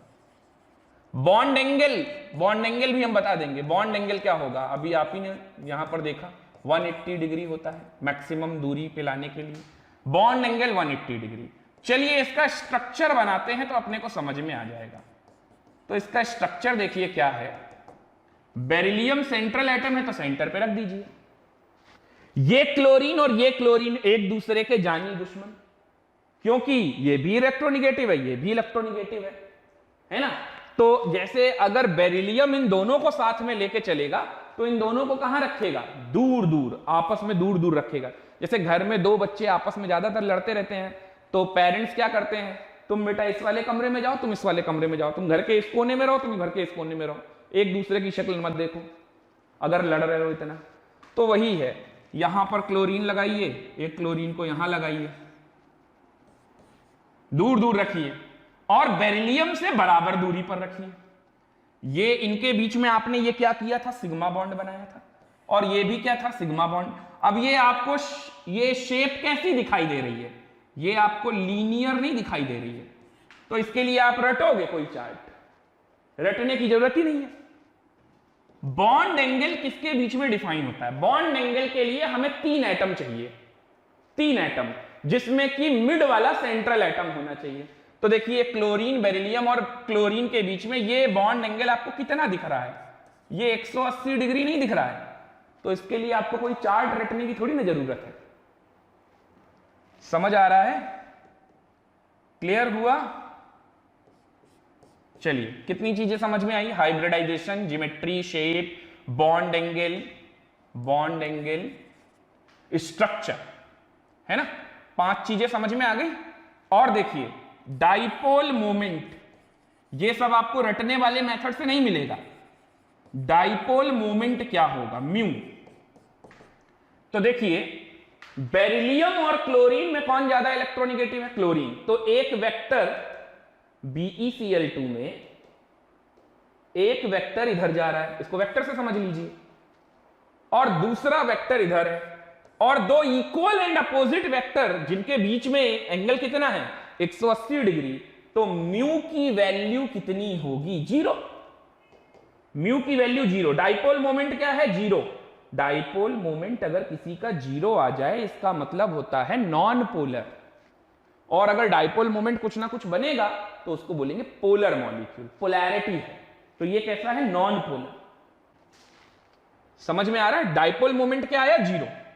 अब मैं आपको एक नई चीज समझाता हूं यहां पर, जो कि आगे के ज्यादा एग्जाम्पलों में यूज नहीं करूंगा, बट आपको टॉपिक के ऊपर डेप्थ नॉलेज अच्छी होनी चाहिए, आपको पता होना चाहिए कि क्या हो रहा है और क्या नहीं हो रहा है, कहां पर हमें मिसगाइड किया जा सकता है, ये सारे पॉइंट्स आपको पता होने चाहिए। फिर चाहे कोई स्कूल का टीचर बोले, कोई फ्रेंड बोले, कोई दूसरा कुछ भी बोले, कोई फर्क नहीं पड़ता, क्योंकि सारी चीजें अपने को फिल्टर्ड मालूम है कि कहां क्या हाइब्रिडाइजेशन में हो रहा है, कोई कंफ्यूज नहीं कर सकता। तो देखिए क्या हो रहा है, लोब डायग्राम से थोड़ी बातों को और समझिए। सबसे पहले इस बेरिलियम क्लोराइड में बेरिलियम का ये जो 2s2 वाला इलेक्ट्रॉन था, इसके दोनों इलेक्ट्रॉन जो s और p ऑर्बिटल में आप यहां पर देख रहे हैं, ये दोनों आपस में मिक्स होंगे। ठीक है, ऐसे मिक्स होकर एक s और एक p, एक s और एक p, ये दोनों ऑर्बिटल मिक्स होकर क्या बनाएंगे, 2 हाइब्रिड ऑर्बिटल। अब ये दोनों हाइब्रिड ऑर्बिटल एक दूसरे के साथ कैसे ओरिएंट होंगे ताकि ये दूर दूर रहे। ये देखिए, ये सब बेरिलियम का ही है, ये बेरिलियम का एक हाइब्रिड ऑर्बिटल, ये बेरिलियम का एक हाइब्रिड ऑर्बिटल। समझ में आ रहा है, इसको बोलते हैं लोब डायग्राम, जो मैं आपको लास्ट सिखा रहा हूं। तो ये तो बेरिलियम का हो गया। इसी से आ गई ज्योमेट्री। ज्योमेट्री क्या आ गई, लीनियर ज्योमेट्री, एंगल, ये सब आ गया। लेकिन यहां पर कहीं क्लोरीन नहीं। अब क्लोरीन का ये जो ये वाला इलेक्ट्रॉन है, ये किस ऑर्बिटल का है, जरा पता लगाइए। क्लोरीन का एटॉमिक नंबर कितना होता है, 17। 1s2, 2s2, 2p6, 3s2, 3p5। ये किस ऑर्बिटल का इलेक्ट्रॉन है, 3p का है। ये 3p में 3p5, 1 2 3 4 5, ये वाला इलेक्ट्रॉन है, ये 3p का। यही अपने आप को पेयर्ड करना चाहता है। तो ये p ऑर्बिटल का इलेक्ट्रॉन है। अब p का शेप कैसा होता है, डंबल। s का कैसा होता है, स्फेरिकल। d का कैसा होता है, डबल डंबल। आजकल स्ट्रक्चर ऑफ एटम में भी पढ़ रहे होंगे आप ये सब। तो p वाले का शेप कैसा है, डंबल। तो अब ये तो बेरिलियम हो गया। अब आएगा क्लोरीन। अब क्लोरीन का नंबर आएगा। तो क्लोरीन में ये पूरा डंबल बनाइएगा, क्योंकि ये तो हाइब्रिड ऑर्बिटल था, लेकिन ये प्योर p ऑर्बिटल है। ये क्लोरीन का है, p ऑर्बिटल। और ये वाला भी इस तरह से, यहां पर क्लोरीन का p ऑर्बिटल। तो ये है BeCl2 और ये है वो सिग्मा बॉन्ड। इसे बोलते हैं लोब डायग्राम। इसको बोलते हैं लोब डायग्राम।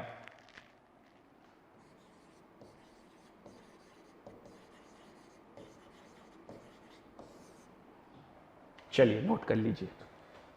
अब ये sp हाइब्रिडाइजेशन क्या होता है आपको समझ में आ गया।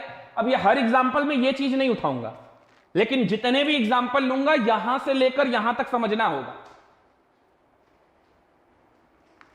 तो इसलिए इतना बड़ा मेथड हम लोग सीख रहे हैं, क्योंकि इस मेथड से हमें इतने सारे रिजल्ट मिलते हैं।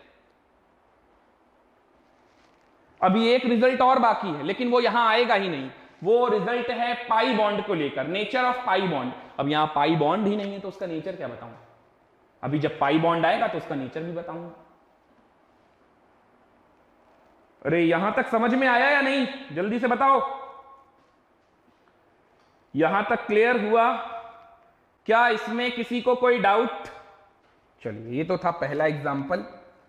पहला एग्जाम्पल में बहुत कुछ बताना था, ये सारी चीजें बिल्कुल नई थी तो थोड़ा टाइम लग गया। अब आगे के एग्जाम्पल में इतना टाइम नहीं लगेगा। अच्छा, हर एग्जाम्पल कुछ ना कुछ नया आपको सिखा के जाएगा। एग्जाम्पल का मतलब ये नहीं है कि मैं आपको प्रैक्टिस के लिए बता रहा हूं। प्रैक्टिस के लिए आपको असाइनमेंट मिले हैं, आपको क्वेश्चन मिलेंगे, आप खूब सारी प्रैक्टिस कीजिए, है ना। मैं यहां पर आपको जितने एग्जाम्पल सिखाऊंगा उसमें हर एक में कुछ ना कुछ नया होगा।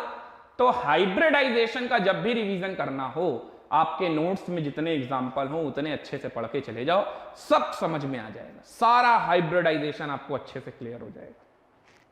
तो चलते हैं अगले एग्जाम्पल की तरफ। अगले एग्जाम्पल की तरफ आगे बढ़ता हूं मैं। एग्जाम्पल नंबर 2, दूसरा एग्जाम्पल है CO2। मैं हर साल यही पढ़ाता हूं, मतलब पिछले 6-7 सालों से ये एग्जाम्पल मैंने बदले नहीं है, क्योंकि बदलने की जरूरत भी नहीं है, क्योंकि इतने ही एग्जाम्पल से आपको sufficient, more than sufficient hybridization समझ में आ जाए।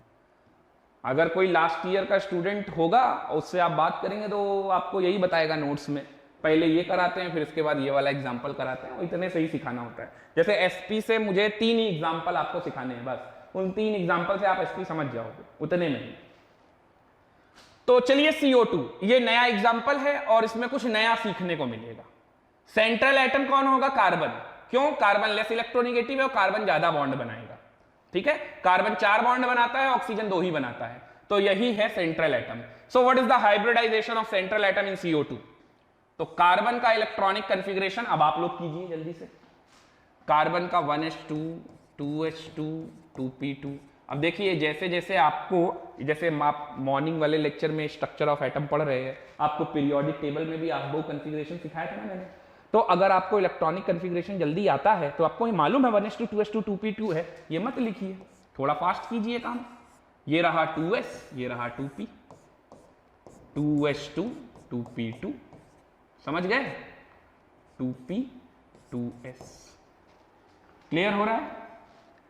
अब बताइए आपको कितने बॉन्ड बनाने हैं, बॉन्डेड एटम कितने हैं आपके पास और उनको कितने इलेक्ट्रॉन चाहिए। So you have 2 bonded atom, oxygen, और ये ऑक्सीजन को 2-2 बॉन्ड बनाने हैं, यानी टोटल 4 अनपेयर्ड इलेक्ट्रॉन होने चाहिए सेंट्रल एटम के पास। हमारे पास यहां पर ये इनको 2 बॉन्ड बनाने हैं तो ये अपने 2 इलेक्ट्रॉन लाया है, इसको भी 2 बॉन्ड बनाने, ये भी अपने 2 इलेक्ट्रॉन लाया बॉन्ड बनाने के लिए। तो हमारे सेंट्रल एटम के पास भी तो 4 इलेक्ट्रॉन होने चाहिए। कैसे? अनपेयर्ड। क्या यहां पर 4 अनपेयर्ड इलेक्ट्रॉन है? नहीं है, 2 अनपेयर्ड इलेक्ट्रॉन है। तो क्या करें? एक्साइट कर दीजिए। एक्साइटेशन यहां पर जरूरी है फिर। अब आप लोग सोच रहे होंगे, मान लीजिए एम्प्टी ऑर्बिटल ना हो और फिर एक्साइटेशन करना हो, तब क्या करेंगे? तो यही अगला एग्जाम्पल होगा, आपको समझ में आ जाएगा। ये एक्साइटेड स्टेट और ये हमारा ग्राउंड स्टेट। अब देखिए, यहां वाले एग्जाम्पल को ध्यान से समझिएगा, नहीं तो गलती होगी। ऐसे बना लीजिए पहले जल्दी से सभी लोग, 2s और 2p ऑर्बिटल जल्दी से बनाइए। नोट किया सभी ने? चलिए बताता हूं। किन्हीं भी 2 एटम के बीच में सबसे पहला बॉन्ड क्या बनेगा? सिग्मा। तो ये कार्बन और ये ऑक्सीजन के बीच में पहला बॉन्ड सिग्मा। अब पहले आप सारे सिग्मा बॉन्ड बनाइए, पाई नहीं बनाइएगा पहले। अब ये दूसरा इलेक्ट्रॉन और कार्बन के बीच में पाई बनना है, लेकिन पाई आखिरी में बनाएंगे। अब पहले इधर भी सिग्मा। इस बात को ध्यान से समझिए, 11th वाले स्टूडेंट्स को बहुत दिक्कत होती है इस बात को समझने में, तो ये नहीं आनी चाहिए, इसीलिए मैं फिर से एक बार रिपीट कर दे रहा हूं। कार्बन के पास ये 4 इलेक्ट्रॉन टोटल हैं और ये ऑक्सीजन के 4 इलेक्ट्रॉनों के बीच में बॉन्ड बनने हैं। अब देखिए ये डबल बॉन्ड बनाएगा, 2 बॉन्ड बनाने हैं, तो एक सिग्मा बनेगा तो दूसरा कार्बन और ऑक्सीजन के बीच में पाई बनेगा। तो कैसे बनाए, पहले सिग्मा और फिर पाई बना दे? नहीं, पहले सारे सिग्मा बनाओ, जितने सिग्मा बन सकते हैं पहले वो सारे सिग्मा बनाओ। ठीक है, कान खोलकर अच्छे से ध्यान से सुनिए। अब जब सारे सिग्मा बन गए तो अब क्या करेंगे, पाई बनाएंगे। अब पाई बॉन्ड बनाना है, तो कार्बन का ये वाला इलेक्ट्रॉन पाई बॉन्ड और कार्बन का ये वाला इलेक्ट्रॉन इसके साथ भी पाई बॉन्ड। ऐसा किसी साइंटिस्ट ने नहीं बोला है कि ये जिगजैग बनाना है, इसे डिफरेंट दिखाने के लिए मैं आपको ऐसे करके बना दे रहा हूं। तो ये पाई बॉन्ड बन गया। कुछ समझ में आया? अब आप कहोगे अगर पहले भी बना लेते तो क्या फर्क पड़ता, 2 सिग्मा और 2 सिग्मा पाई तो बन ही रहे हैं। फर्क पड़ता, अभी जब मैं आपको नेचर ऑफ पाई बॉन्ड पढ़ाऊंगा ना तो फर्क पड़ेगा।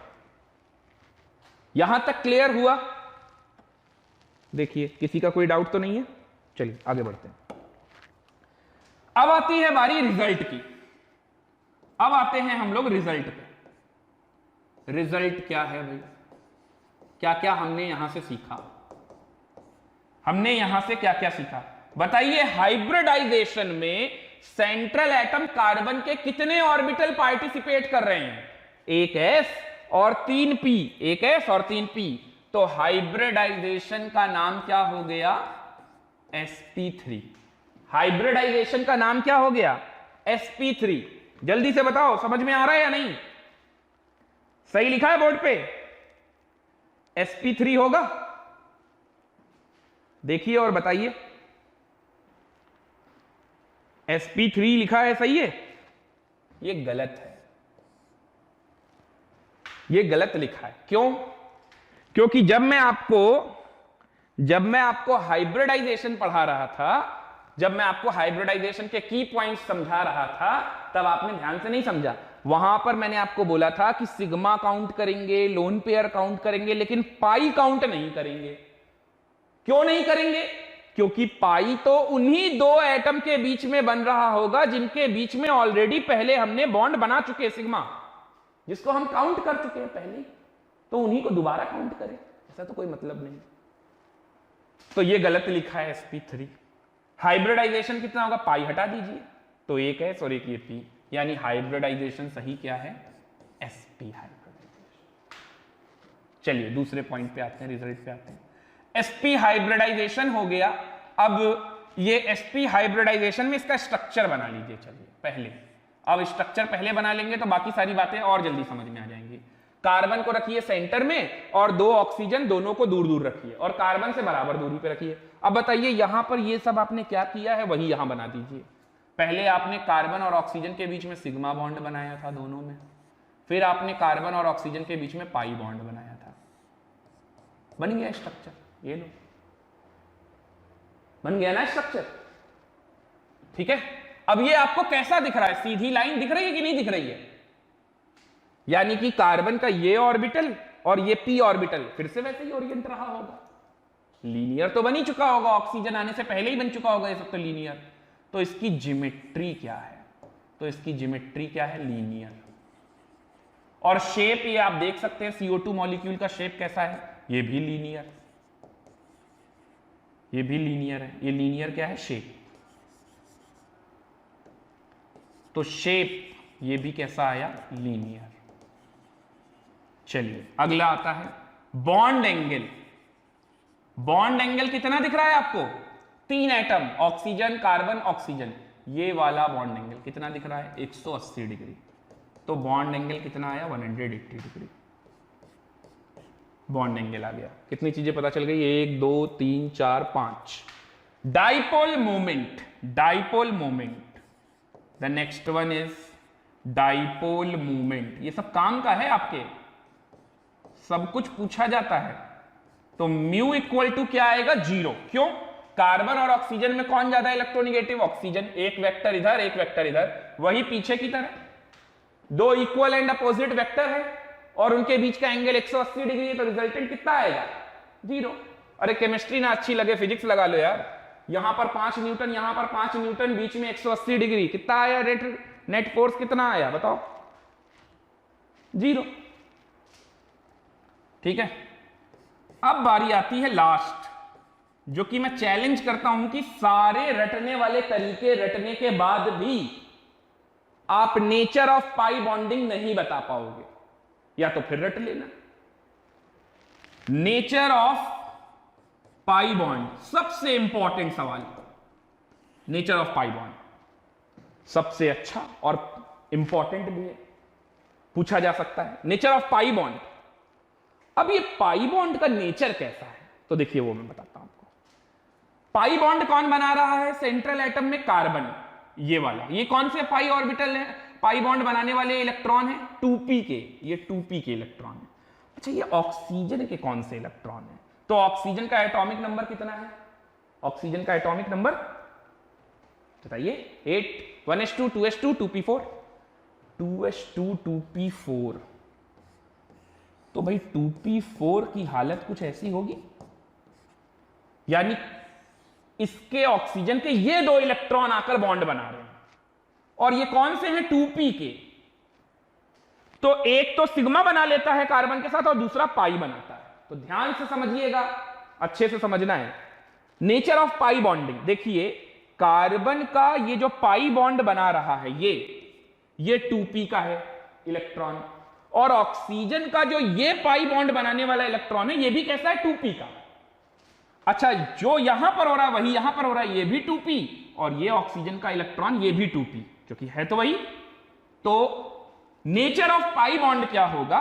नेचर ऑफ पाई बॉन्ड है 2 बन रहे हैं क्या? 2p पाई 2p पाई बॉन्ड। तो पाई बॉन्ड का नेचर है 2p पाई 2p पाई।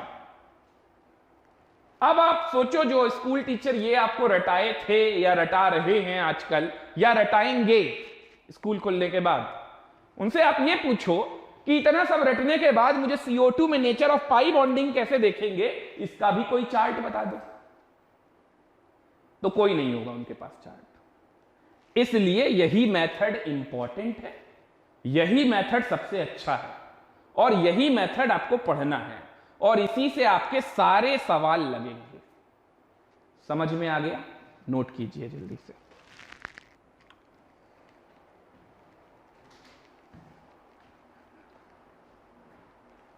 यहां तक क्लियर है?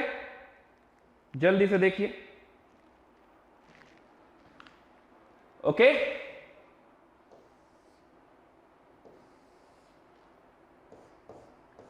तीसरा एग्जाम्पल अगली क्लास में पढ़ेंगे। तीसरा एग्जाम्पल मैं आपको होमवर्क में भी दे देता हूं, अगर आप अटेम्प्ट कर पाए तो करिएगा, अच्छी चीज है अगर आप अटेम्प्ट कर रहे हैं तो। तीसरा एग्जाम्पल नंबर 3 है। एग्जाम्पल नंबर 3 होगा N2O। बहुत बढ़िया एग्जाम्पल। sp हाइब्रिडाइजेशन का तीसरा और आखिरी एग्जाम्पल यही है, N2O। तो सवाल जरा मैं सही से बोलूंगा तो आप थोड़ी सी मेहनत आपको ज्यादा करनी पड़ेगी। What is the hybridization of central atom in N2O? अब आप पहले तो यही सोचिए कि सेंट्रल एटम कौन है, N या O? कुछ लोग कहते हैं कि जो सबसे कम बार लिखा हो वो सेंट्रल एटम होता है। जैसे कि CO2 में देखिए कार्बन सिर्फ एक बार लिखा है, जैसे कि BeCl2 में देखिए बेरिलियम सिर्फ एक बार लिखा है, तो जैसे कि N2O में देखिए ऑक्सीजन सिर्फ एक बार लिखा है। तो ऑक्सीजन सेंट्रल एटम हो जाना चाहिए? नहीं। सेंट्रल एटम मैंने आपको क्या बताया? लीस्ट इलेक्ट्रोनिगेटिव एक्सेप्ट हाइड्रोजन, और जो ज्यादा नंबर ऑफ बॉन्ड बनाए। ऑक्सीजन और नाइट्रोजन में कौन ज्यादा इलेक्ट्रोनिगेटिव है? ऑक्सीजन। तो लीस्ट इलेक्ट्रोनिगेटिव कौन हुआ? नाइट्रोजन। और नाइट्रोजन कितने बॉन्ड बनाता है? 3। ऑक्सीजन कितने बनाता है? 2। तो इसका मतलब सेंट्रल एटम कौन है? नाइट्रोजन। चाहे ज्यादा लिखा हो या कम लिखा हो, फालतू की चीजें नहीं पढ़नी है, टू द पॉइंट पढ़िए, हमेशा खुश रहेंगे। अदरवाइज आपको हमेशा केमिस्ट्री रटने जैसा लगेगा। क्लियर है? ये सब इनऑर्गेनिक चल रहा है जिसमें प्योर कंसेप्ट चल रहा है। जबकि लोग बोलते हैं कि इनऑर्गेनिक केमिस्ट्री कैसा होता है, प्योर रटना होता है उसमें, कि इनऑर्गेनिक केमिस्ट्री में सिर्फ S block, P block, D and F block रटना होता है, बाकी सब कुछ समझना है। तो आज का लेक्चर हम यहीं पे फिनिश करते हैं। तब तक के लिए गुड नाइट, शुभ रात्रि, शब्बा खैर, bye bye to all of.